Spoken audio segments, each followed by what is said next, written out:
A familiar scene from school, perhaps. I'm the one waving, by the way.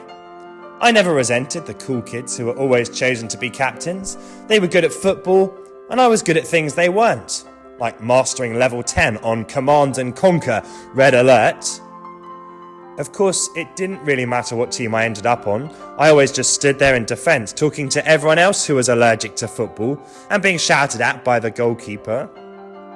According to Paul, there are two teams in the human race, two patterns for how to be a person, two captains calling for us to follow them, and in this case it really does matter where we decide to be. Here are the teams. Team Death and Defeat, captained by Adam. Team Life and Victory, captained by Jesus. Let's meet those teams. Well, so far in 1 Corinthians 15, Paul has presented us with some evidence for the resurrection of Jesus and has made the claim that without the resurrection, there's no reason to have hope in life after death or in God's love and forgiveness. Now Paul unpacks why the resurrection is such good news. To do that, he takes us right back to the beginning, to the garden with Adam. Adam represents our common humanity. He behaves in a way that everyone since him, bar one, has behaved. Surrounded by the beauty and generosity of God, he decides to make himself God, redefining God as mean and untrustworthy in the process. It's as though he says in his heart, shove off God, I'm in charge, no to your rules. You and I don't have to work hard to imagine a world where everyone does what seems right to them. Our standards, as hard as we might try, fall far short of God's. Sin poisons everything. It sets us against each other, opening up unlimited possibilities of cruelty and hate. Because sin is against God, the giver of life, sin leads to death. And so Paul writes, for as by a man came death, by a man has come also the resurrection of the dead. For as in Adam all die, so also in Christ shall all be made alive. Now, it's very tempting to think that all of this is about other people. We can see that the world isn't perfect, but we're glad that we are not part of the problem. That's everyone else. But the reality is that we all play a part in this. None of us are innocent. We all live in a way that hurts other people and does great damage to our society. We all live in a way that hurts others because of our own self-interest, our making gods of ourselves.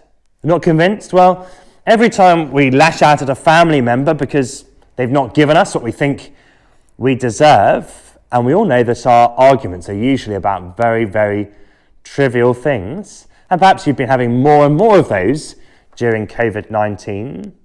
Every time we decide we don't care about the needs of other people by hoarding stuff from the shops, and we think to ourselves, well, at least I'm going to be all right.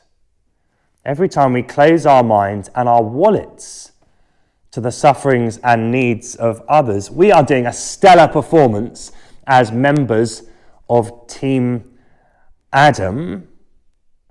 But the thing is, no matter how hard we play this game, we're going to lose because we're on Team Death and Decay. As in Adam, all die, says Paul. So here's the good news. Jesus Christ has already started to win, and he's going to keep on winning. You can turn away from the way of death, decay, and Adam and find life and hope and joy with him. This is what Paul has to say beginning at verse 22. For as in Adam all die, so also in Christ shall all be made alive, but each in his own order. Christ the firstfruits, then at his coming those who belong to Christ. Then comes the end, when he delivers the kingdom to God the Father. after destroying every rule and every authority and power, for he must reign until he has put all his enemies under his feet. The last enemy to be destroyed is death, for God has put all things in subjection under his feet. Now, Paul uses two images here to help us understand the new way of being human that Jesus Christ makes possible for us by rising from the dead. Just as the spring flowers and the blossom on the trees tell us that summer is on its way, with such powerful inevitability that nothing can stop it, that forces so immense in the solar system change the temperature and give growth to those powerful vessels of life that lie hidden in the earth, so the resurrection of Jesus Christ from the dead is the sign, the first fruits, telling us that everything is about to change. It's inevitable, it's happening, and nothing will stop Jesus' victory. But the resurrection is just the start. Paul picks up next on some words from Psalm 8 in the Old Testament. The psalm reflects on the glory of God seen in creation and the wonder that he has made humankind as his representatives in the world he's made. It says, "When I consider the heavens, the work of your hands, the moon and stars which you've ordained, what is man that you're mindful of him, the son of man that you care for him? You have made him little lower than the angels and crowned him with glory and worship. You have given him dominion over the works of your hands and have put all things in subjection under his feet." This is the Bible's vision for humankind, which Team Adam has fallen short of, but Jesus has lived up to. And because of this, Paul takes the words about subjection as a promise of where Jesus' victory will lead.